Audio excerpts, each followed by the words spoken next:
Hello everyone, I am back with another recently watched. I do this every few months because I like sharing what I watch. I like reading, but I also like watching things. Am I the best at them? No, but either way I'm going to share with you all of the movies and shows I've watched in the past 3 or 4 months and what I thought about them. So let's go into shows first because I only have 3. So first up is kind of a documentary one, and that is Stay Sweet, and this was wild. It's a Netflix documentary series about the FLDS, the fundamentalist. Such a hard time saying that. Basically, Warren Jeffs. If you don't know, they're Mormons that believe in polygamy, and it's kind of like a cult. And it was wild. Like the stuff he's in jail now. Not to spoil it for you, but for life. But there are still people that believe in him and what he's teaching, and it's just, if you want an insane, like kind of cult-like documentary, highly recommend. You will start it and you will have to finish it ASAP because it's that addicting, and it's quite honestly horrifying. I gave it 5 out of 5 because it opened my eyes, it taught me things, it was really harrowing, it was intense. Next up, of course, Stranger Things season 4. Obviously, a lot of us watch this. I have watched Stranger Things since the beginning. I still stand by that season 1's my favorite season because it's definitely the most kind of nostalgic for me. It's very like classic 80s Stephen King kind of thing, which I love, but I love Stranger Things. Season 4 was broken up into 2 kind of segments this year. So the first half was the first 5 episodes. I think that was in like May, or I think. And then the last 2 episodes, which were like an hour and a half each, were brought to us in the very beginning of July, maybe? I'm not too sure, but either way, if I could break them down into halves, I would give the first half a 3 out of 5 and the second half like a 4 out of 5. So overall, I think I would give it a 4 out of 5 for the season 4 of Stranger Things. Stranger Things definitely follows a similar path like each season, to where we have this big cast of characters, but they're never all together to the very end. You have multiple different storylines going on all at once, and then it kind of all weaves together at the very last couple episodes. They've done this since season 1, and I do enjoy that trajectory, but this season there was a couple storylines that I honestly could not really care less about, so that's why I didn't love it. But I will say I really enjoyed the villain this season. It's so refreshing, weirdly enough, to have a villain that can like talk and communicate with people, because mostly we have a Demogorgon or the Mind Flayer, which has no kind of, they can't talk. So I did like that, you know, our villain this season could talk. It made it much more kind of sinister and scary, if you will. And I will have to say also, the special effects are insane this season. They've been really good since the beginning, but this season was like, whoa. So overall, I enjoyed it. I mean, I love Stranger Things. I love Stranger Things since the beginning, so I'm not going to say anything new here. And the last show I watched was The Summer I Turned Pretty. This is a book series by Jenny Han, which I read a long time ago, like 11 years ago, honestly, and I love it. So I was very excited to watch the first season.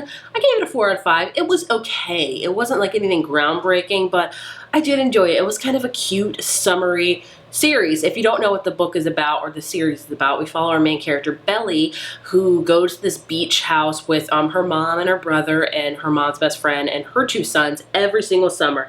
It's like, that's their thing. And she's been in love with one of the boys, Conrad, for forever. And this summer, she's like, I'm going to grow up and I'm going to, you know, do things. And this is the summer she's going to kind of get him to notice her, but maybe there's some other guy in the picture. And it's overall cute. I enjoyed it. I know there's a second season coming, and I will watch it, so I'm excited for it. Moving on to movies, I have a lot, so I'm going to try to go through them somewhat quickly. First up, The Lost City. This starred Sandra Bullock and Channing Tatum. I gave it a 3 out of 5. It was okay. Will I ever watch it again? Probably not. It's a comedy / action movie.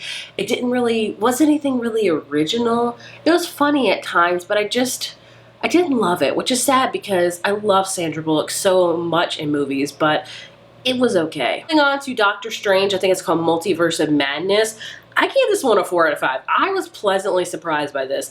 I liked the first Doctor Strange, but I didn't love it, so I was skeptical going into the second one, but I mean, I think Wanda really made it for me. They almost made it kind of horror-esque with her, especially in the element of it, but I liked it a ton, so 4 out of 5. Likewise, I was able to finally watch Spider-Man, the way it's called, No Way Home, I think. I gave that one also a 4 out of 5. It was, I don't think I'm obsessed with it as much as other people are, because I do feel like it was kind of almost like a fan movie, if you will.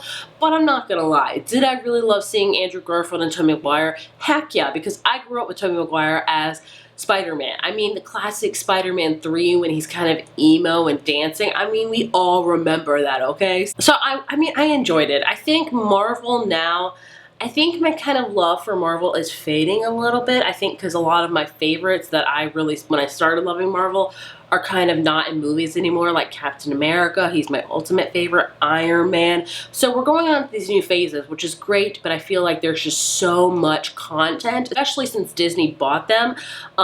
It has been like, I don't know. Maybe I'm the only one that feels that maybe Marvel lately has been focused more on quantity over quality, but that's just me. Like, there's so many shows. Like, I was telling my husband, like, there's this one actress that's getting her own show, and he's like, really? And I was like, yeah. I'm like, if you are liked on a Marvel show or movie, it's like, you get a show, you get a show, you get a movie, you get a show. And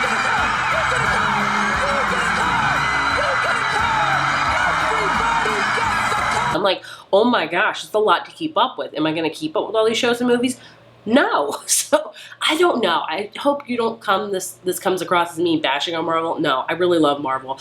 My dad and my brother are comic junkies, so I grew up with that, but I just feel like it's getting a little bit too much. I would love to know your opinions on that. On to Jurassic World.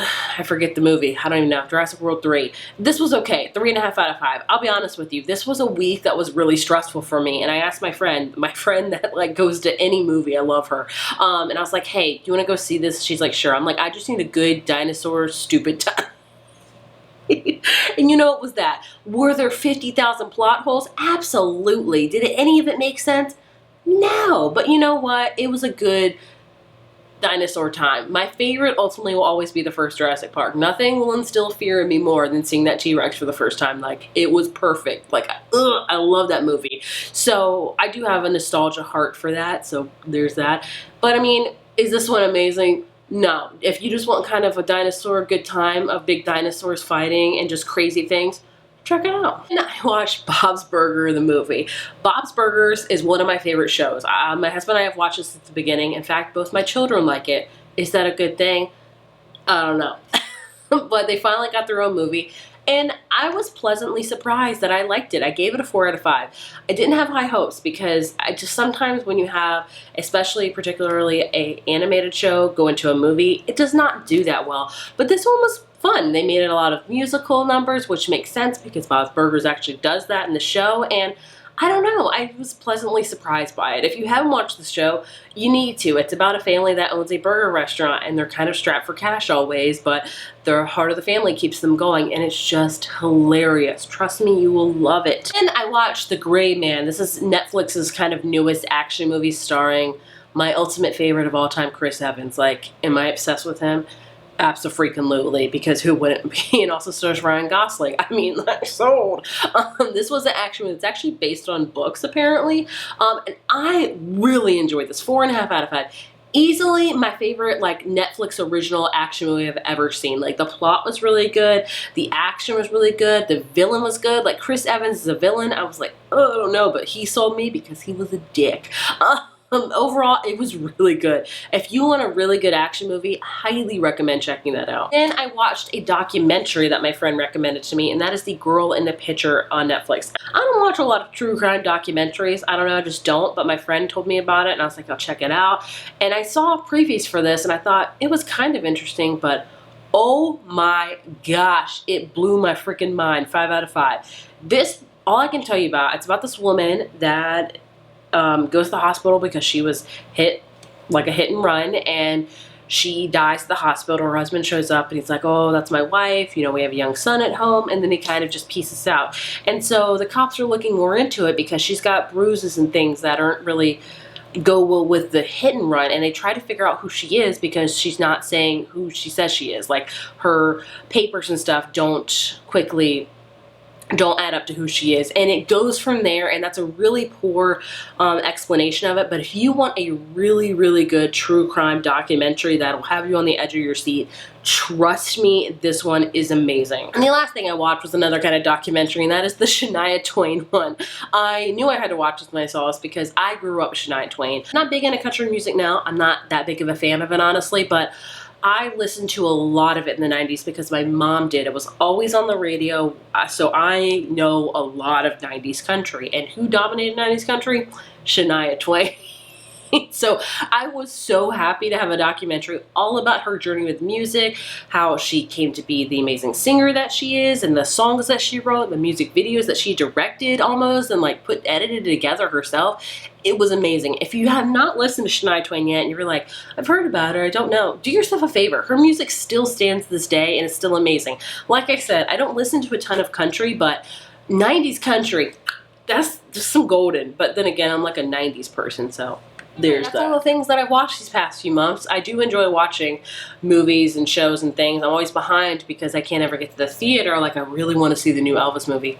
Gosh, I will have to wait till it gets to be rented or to buy on the TV, honestly.